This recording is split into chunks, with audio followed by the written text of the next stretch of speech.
Rebonsoir, chers étudiants. Dans cette vidéo, je vous propose d'étudier le moment cinétique électromagnétique. Comme on a déjà vu, le champ électromagnétique est une forme d'existence de la matière, bien sûr.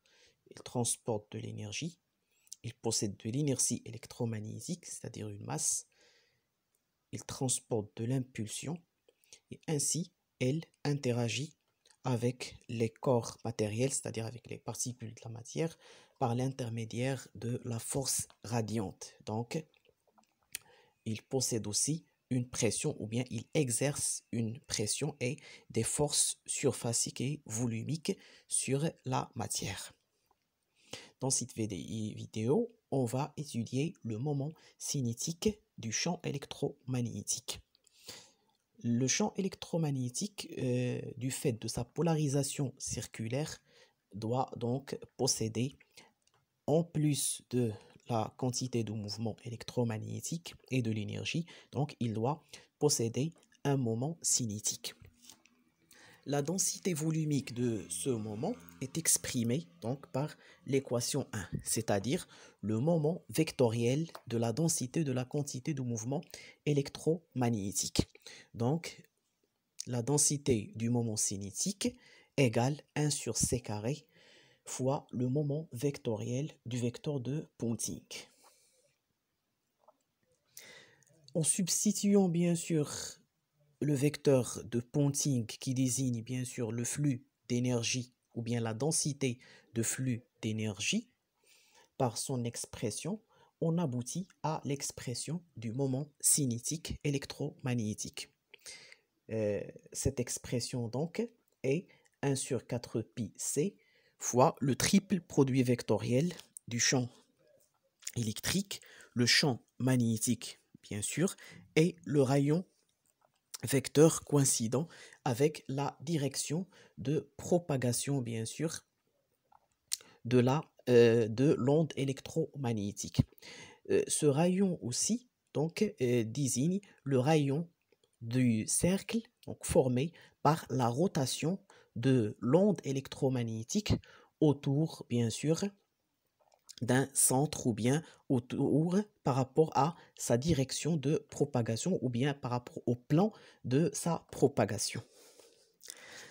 On applique bien sûr l'identité du triple produit vectoriel, on aboutit à l'équation 3. Donc la densité du moment cinétique égale 1 sur 4 pi c facteur le champ magnétique fois le produit scalaire du champ électrique avec le rayon vecteur moins R le rayon vecteur fois le produit scalaire du champ électrique et du champ magnétique. Comme on sait déjà, les champs électriques et magnétiques composant une onde électromagnétique sont perpendiculaires. Donc, le deuxième terme de l'équation est nul. En substituant bien sûr le champ magnétique dans le premier terme par son expression, on aboutit à l'équation bien sûr donnant la densité du moment cinétique électromagnétique. Cette équation donc est sigma égale 1 sur 4 pi fois c carré fois le produit scalaire du champ électrique avec le rayon vecteur ainsi que le produit vectoriel de la vitesse de la rotation de l'onde et le champ électrique. Alors, si on localise ce champ électromagnétique dans une sphère très minime, donc de dimension comparable à celle d'un électron, on aboutit donc que la circulation du champ électrique n'est que le potentiel électrostatique. Et au voisinage d'une singularité, bien sûr, ce potentiel égale E sur A. Ce qui nous permet d'écrire, bien sûr, sigma égale E sur 4 pi fois A fois C carré, bien sûr, fois le produit vectoriel de la vitesse et du champ électrique. Si on considère que La vitesse, bien sûr, est perpendiculaire par rapport au champ électrique, c'est-à-dire que le champ électrique est normal à la surface de la propagation, bien sûr, de l'onde électromagnétique. On peut, bien sûr, calculer la norme du champ, du vecteur densité du moment cinétique électromagnétique. Et on peut, bien sûr, substituer E par son expression au voisinage d'une singularité. Ce qui donne, bien sûr, pour sigma, égale donc E au carré, c'est la charge, bien sûr, de l'électron sur 2pi fois A cube fois C carré.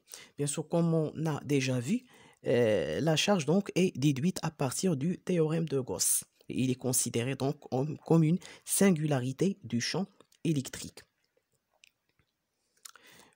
Tout cela, bien sûr, fois le vecteur vitesse. Alors, cette vitesse, comme on a déjà dit, est considérée comme la vitesse avec laquelle l'onde électromagnétique, bien sûr, tourne autour du plan de propagation dans une région très minime de l'espace. Si on substitue la vitesse par la quantité de mouvement, donc, on peut exprimer la densité du moment cinétique électromagnétique, donc par l'intermédiaire ou bien en fonction de la masse électromagnétique de l'électron. Bien sûr, si on substitue la vitesse par son expression, en sachant que la vitesse, bien sûr, est le moment vectoriel de la vitesse angulaire, cela nous permet d'écrire, bien sûr, moins E au carré sur 4pi fois A cube fois C carré fois le produit vectoriel de R et oméga n'est que la densité du moment cinétique électromagnétique.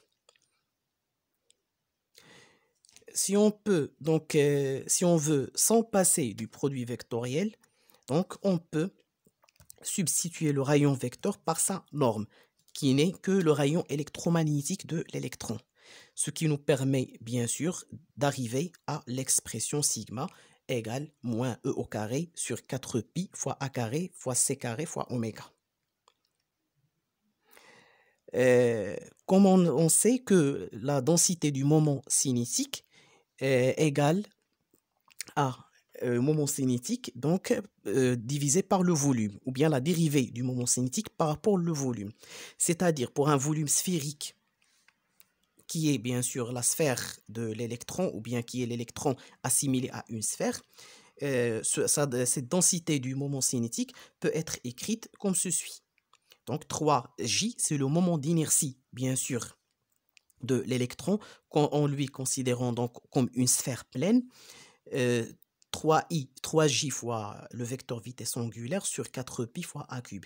4pi A cube sur 3 n'est que le volume, bien sûr, de la sphère à laquelle on assimile l'électron.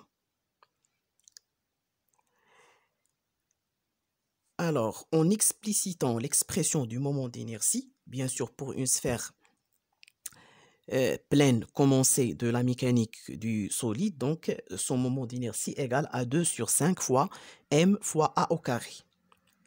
Ce qui aboutit donc à l'expression finale de la densité du moment cinétique électromagnétique en fonction de la masse électromagnétique de l'électron ainsi que la vitesse angulaire de la rotation donc de l'électron autour de ces axes de symétrie.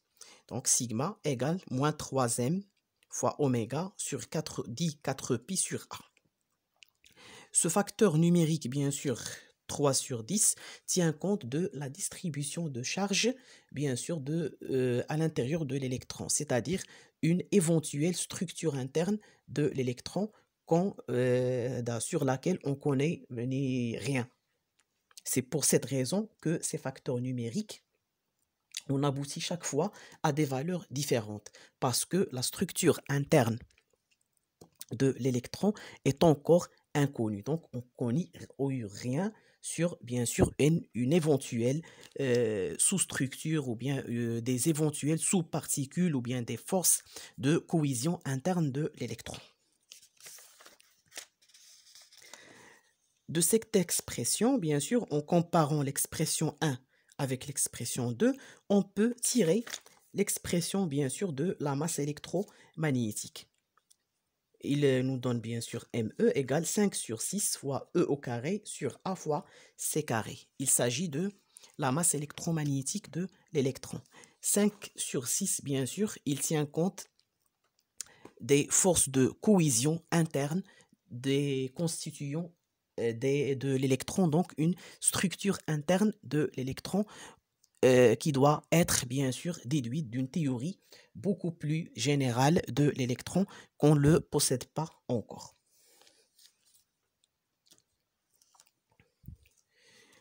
Alors, de l'expression du champ magnétique en fonction du champ électrique de l'onde et en fonction de la vitesse de la rotation de l'électron autour de son centre d'inertie, ce qui crée bien sûr un champ magnétique et un champ électrique, on peut bien sûr exprimer la densité du moment cinétique en fonction de ce produit vectoriel.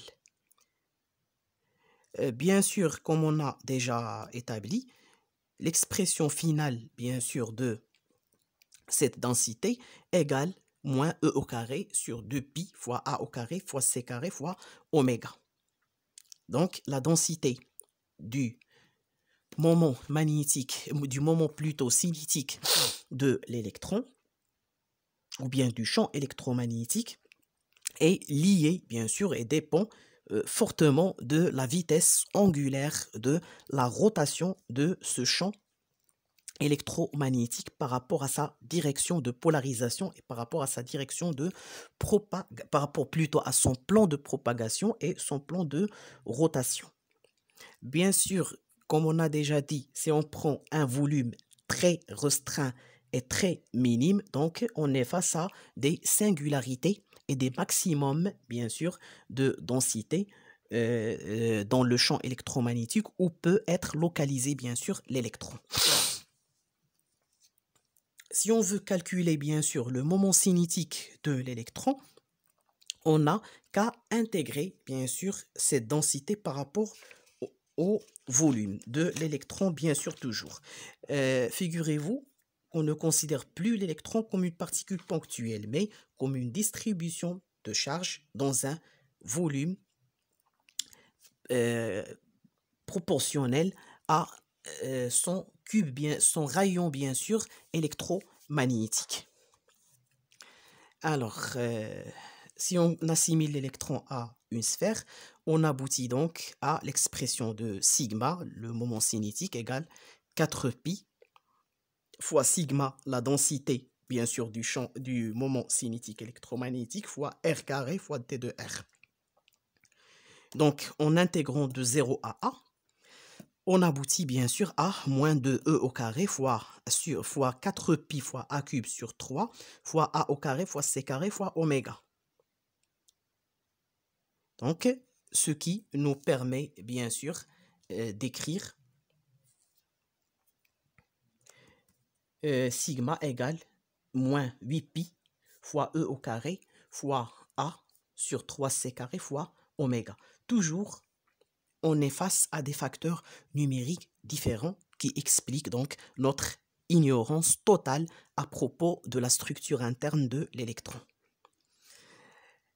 Si on prend bien sûr l'expression du moment cinétique en fonction du moment d'inertie et de la vitesse angulaire, et si on substitue le moment d'inertie par son expression, bien sûr, pour une sphère pleine, on aboutit en fin de compte à une expression, une nouvelle expression, bien sûr, de la masse électromagnétique de l'électron, avec toujours un facteur de distribution différent qui est égal, dans ce cas, à 3 sur 20. On peut donc, pour éviter les ambiguïtés, donc attribuer ces facteurs numériques à une distribution de charge, donc qui est fonction, bien sûr, du rayon classique de l'électron. Une fonction, par exemple, comme la distribution de Dirac. mais donc qui ne peut pas rendre compte de la distribution de la charge, des charges internes de l'électron. Alors maintenant, essayons donc de démontrer un petit truc. Essayons de calculer la densité du courant attribuée au mouvement, bien sûr, intrinsèque ou bien au mouvement propre de l'électron. Alors cela, on va le faire dans la vidéo, bien sûr, prochaine. Merci de votre attention et à très bientôt.